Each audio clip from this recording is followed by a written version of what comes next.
തന്തയില്ലായ്മ കാണിച്ചിട്ട് വണ്ടിയും കൊണ്ട് കയറ്റി വന്നിട്ട് എൻ്റെ അടുത്ത് പറയാം, നീ വേണമെങ്കിൽ സൈഡിൽ കൂടി ഒതുങ്ങി പൊക്കോടാന്ന്. ഇവനെയൊക്കെ എന്തോ ചെയ്യണം ഈ മൈരനെയൊക്കെ എന്നേ എനിക്ക് അയാളെ വിളിക്കാൻ പറ്റത്തുള്ളൂ. ഞാനിപ്പോൾ വന്നിരിക്കുന്നത് നമ്മളെ കുണ്ടറ മുക്കടയിലാണ് കേട്ടോ. അപ്പോൾ മുക്കട വന്നപ്പം അവിടെ ഗേറ്റ് അടച്ചിട്ടിരിക്കുന്ന ബ്ലോക്കാണ്. അപ്പോൾ അതുകൊണ്ട് ഞാൻ വിചാരിച്ച് അവിടെ ഇനി എന്തെങ്കിലും പണിയായിട്ടാണോ, ഒരുപാട് നേരം അവിടെ നിന്നു. അപ്പോൾ ഒരുപാട് എന്തെങ്കിലും പണിയങ്ങോട്ടായിട്ടാണോ അവിടെ അടച്ചിട്ടേക്കുന്നതെന്നും പറഞ്ഞ് ഞാൻ ഇളമ്പള്ളൂരോട്ട് പോവാം കേട്ടോ. ഇളമ്പള്ളൂരിൽ നിന്ന് ക്രോസ് ചെയ്തിറങ്ങാമെന്നും പറഞ്ഞു. അപ്പോൾ വേറൊന്നുമല്ല, ട്രെയിൻ പോകുന്നതിൻ്റെ അടവ് തന്നെയാണ്. ഇളമ്പള്ളൂരും ഈ പറഞ്ഞ കണക്ക് ബ്ലോക്കാണ്. ബ്ലോക്കെന്ന് വെച്ച് കഴിഞ്ഞാൽ നല്ല ബ്ലോക്കാണ്. മുമ്പ് നമ്മളുടെ വിഷ്ണുനാഥ് MLA ആയിരുന്ന സമയത്ത് ഇവിടെ ഒരു ഫ്ലൈ ഓവർ കൊണ്ടുവരുന്നതിനെ പറ്റിയൊക്കെ സംസാരിച്ചിരുന്നു. ആ ഫ്ലൈ ഓവർ എങ്ങോട്ട് ഫ്ലൈ ആയെന്ന് പോലും എനിക്കറിയത്തില്ല. അപ്പം വിഷ്ണുനാഥ് MLA നിങ്ങളുടെ പാർട്ടിക്കാരൊക്കെ തന്നെയാണ് ഇപ്പം മന്ത്രിമാരും എല്ലാമായിട്ടൊക്കെ ഇരിക്കുന്നത്. ഭരണത്തിലും ഓരോ ആൾക്കാരൊക്കെ ഉണ്ട്. അപ്പോൾ അന്ന് സാധിക്കാൻ പറ്റാഞ്ഞ ഫ്ലൈ ഓവർ ഈ വട്ടം സാധിക്കണേ എന്നാണ് എൻ്റെ ഒരു അഭ്യർത്ഥന. കാരണം മണിക്കൂറുകളോളം ഇവിടെ ബ്ലോക്കാണ്. മണിക്കൂറുകളോളം ഇവിടുത്തെ നാട്ടുകാരും ഇതുപോലെ നിൽക്കുന്ന പാവപ്പെട്ട പോലീസുകാരും ഹോം ഗാർഡുകളൊക്കെ അവരൊക്കെ നിന്ന് കരയുക. സത്യം പറഞ്ഞാൽ കരയാന്ന് വെച്ച് കഴിഞ്ഞാൽ അവർ ബ്ലോക്ക് നിയന്ത്രിച്ച് അവരുടെ ഊപ്പാടും ചാപ്പാടും വരിക. ഒരു വണ്ടി എങ്ങനെയെങ്കിലുമൊക്കെ ഒതുക്കി അവിടെയൊക്കെ ഇവിടെയൊക്കെ തിരിച്ചൊക്കെ നിർത്തുമ്പോൾ അടുത്ത വേറെ കുറേ വേട്ടവളിയന്മാർ അതിൻ്റെ ഇടയിലോട്ട് കൊണ്ട് കുത്തിക്കയറ്റും. പിന്നെ ഈ പാവപ്പെട്ടവന്മാർ അവരുടെ അടുത്ത് ചെന്ന് ഉടക്കുണ്ടാകും. അവരുടെ അടുത്ത് വണ്ടി എന്തിനാ കയറ്റി മാറ്റാൻ പറയും. അവന്മാർ മാറ്റത്തില്ല. ഇപ്പം തന്നെ കണ്ടോ, ഇത് ഞാൻ കുറച്ച് സ്പീഡിലാണ് ഈ വീഡിയോ ഞാൻ ഇട്ടേക്കുന്നത്. ഇപ്പം കുറച്ച് വണ്ടി പോയി, അവിടുന്ന് ട്രെയിനും പോയി, ഗേറ്റിനും തോന്നും. വണ്ടി പോയാൽ എത്ര സമയം എടുക്കും നിങ്ങൾ കണ്ടോ. വേറൊന്നും കൊണ്ടല്ല, ഈ പോകുന്ന വണ്ടികൾ അപ്പുറത്തെ സൈഡ് പിടിച്ചിട്ട് അതിൻ്റെ ഇടയിലോട്ട് ആ ഗേറ്റ് വഴി കയറാൻ വേണ്ടിയിട്ട് പോയി നിൽക്കും. അങ്ങനെ നിൽക്കുന്ന ഭാഗത്ത് അവിടെ നിന്ന് വരുന്ന ട്രെയിൻ പോയി കഴിഞ്ഞിട്ട് അവിടെ നിന്ന് വരുന്ന വണ്ടികൾക്ക് പുറത്തോട്ട് ഇറങ്ങാൻ പറ്റാത്ത രീതിയിൽ ഈ സൈഡിൽ നിന്നുള്ള വണ്ടികളെല്ലാം എന്തോ മുന്നിൽ നിരയായിട്ട് ഇരിക്കുക. അപ്പം അങ്ങനെ വരുന്ന സാഹചര്യത്തിൽ അവിടെ നിന്നുള്ള വണ്ടികൾക്ക് ഇങ്ങനെ പുറത്തോട്ട് വരാൻ പറ്റത്തില്ല. ഇതേ അവസ്ഥ തന്നെയാണ് അപ്പുറത്തും നടക്കുന്നത്.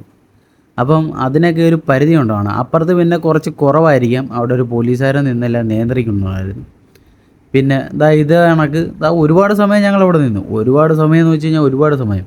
മുക്കടയിൽ തന്നെ ഞങ്ങൾ നല്ലൊരു സമയം നിന്ന് മുഷിഞ്ഞപ്പോഴാണ് ഇങ്ങോട്ട് വരാമെന്ന് വെച്ചത്. ഈ മാമൻ കണ്ട, ഈ പോകുന്ന മാമൻ, ഈ മാമൻ തന്നെ എന്തൊക്കെയോ വായി തോന്നിയതൊക്കെ പറഞ്ഞുകൊണ്ട് പോവുക ഈ കാണിക്കുന്നതൊക്കെ കണ്ടിട്ട്. അതിൻ്റെ ഇടയ്ക്ക് ആ നിന്ന ഹോം ഗാർഡ് ഒരു കാറുകാരനായിട്ട് പ്രശ്നമായി. കാരണം ഈ ഇട്ടേക്കുന്ന ഈ കുറ്റി ഉണ്ടോ, ഈ കുറ്റിയുടെ അപ്പുറത്തോടെ ഒരു കാറുകാരൻ കയറി വന്നു. അതുകൊണ്ട് ആ കാണുന്നതാണ് ആ കാറുകാരനായിട്ട് സംസാരമായി. ആ കാറുകാരൻ അങ്ങനെ കയറിയവൻ്റെ കാര്യമില്ല.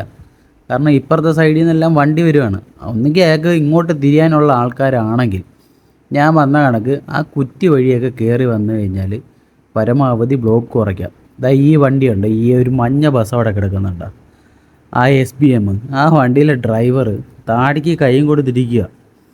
ഞാൻ സൂം ചെയ്ത് കാണിക്കാത്ത എൻ്റെ ഈ ക്യാമറയ്ക്കകത്ത് എത്ര അത് വിസിബിൾ ആവും എന്നെനിക്ക് അറിയത്തില്ല. അതുകൊണ്ട് കേട്ടോ, അയാൾ താടിയും കൈയും കൊടുത്തിരിക്കുക എന്ത് ചെയ്യണമെന്നുള്ളത്. കാരണം ഇവിടെ ഒരു കൺഫ്യൂഷനാണ്.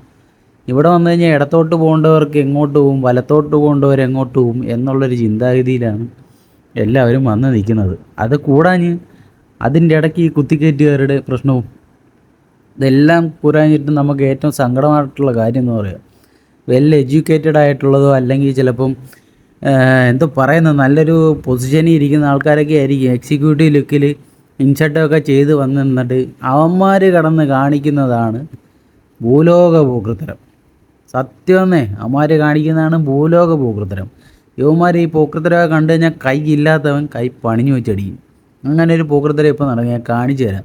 പിന്നെ ഈ സാറും ഈ ചേട്ടനും ഒരുപാട് കിടന്ന്, ഞാൻ അവിടെ ബ്ലോക്കിൽ വന്ന് നിന്ന സമയം പോലെ ഇവർ അങ്ങോട്ടും ഇങ്ങോട്ടും എല്ലാം കിടന്ന് ഓടുക, നല്ല കിടന്ന് കഷ്ടപ്പെടുന്നു. ഈ കഷ്ടപ്പാടിനെയൊക്കെ കാറ്റി പറത്തിക്കൊണ്ട് ഞാനിപ്പോൾ കാണിച്ചു തരാം. ഇതേപോലെ കുറേ കാവൃത്തവന്മാർ കയറി വരും എക്സിക്യൂട്ടീവ് ലുക്കിൽ ഇൻഷർട്ടൊക്കെ ചെയ്ത് ഷൂഷും കൂഷും ഒക്കെ എടുത്തിട്ട് ഇങ്ങനെ വരും. ആണ്ടില്ലേ, ബാക്കി പാൻറ്റൊക്കെ ഇട്ടുകൊണ്ടാണ് വരുന്നത്. ഞാൻ ചോദിച്ചപ്പോൾ എൻ്റെ അടുത്ത് ഞാൻ ചോദിച്ചു എന്തിനാ ഇങ്ങനെ കയറിയെന്ന് ചോദിച്ചാൽ പറയാം, നീ വേണമെങ്കിൽ അപ്പുറത്തുകൂടി പോവാണ്. ഞാൻ അതായത് ഈ റോഡിൻ്റെ ലൈനും കട്ടി അപ്പുറത്ത് നിന്ന് വേറെ റോഡും പണിഞ്ഞ് വേണം ഞാൻ പോവാൻ. എന്താ ചെയ്യേണ്ടതല്ലേ, ഇങ്ങനെയുള്ളവന്മാർ തന്നെയാണ് പ്രശ്നം. ഞാൻ സാധാരണ പോലീസ് സ്റ്റേഷനാണ്, അതിൻ്റെ തൊട്ടടുത്ത് വെച്ചാൽ ഇത്രയും വണ്ടികൾ കണ്ടില്ലേ, ഇത്രയും വണ്ടികൾ അവർ മര്യാദയ്ക്ക് അവിടെ നിന്ന് പോവുക. അപ്പോൾ ഇങ്ങനെയുള്ളവന്മാർക്കാണ് പ്രശ്നം. ഇങ്ങനെയുള്ളവന്മാരാണ് ബ്ലോക്ക് ഉണ്ടാക്കുന്നത്. സാധാരണ ഞാൻ ഒരു വണ്ടി നമ്പരും വിസിബിൾ ചെയ്യുന്നതല്ല, പക്ഷേ ഇയാളെ നമ്പർ ഞാൻ വിസിബിൾ ചെയ്ത് തന്നെ ഇട്ടേക്കുക. ഇത് ഈ പോക്കർത്തരം കാണിക്കുന്നതിന് ഒരു പരിധി ഉണ്ടാവണം, ഉണ്ടാക്കും ഞാൻ.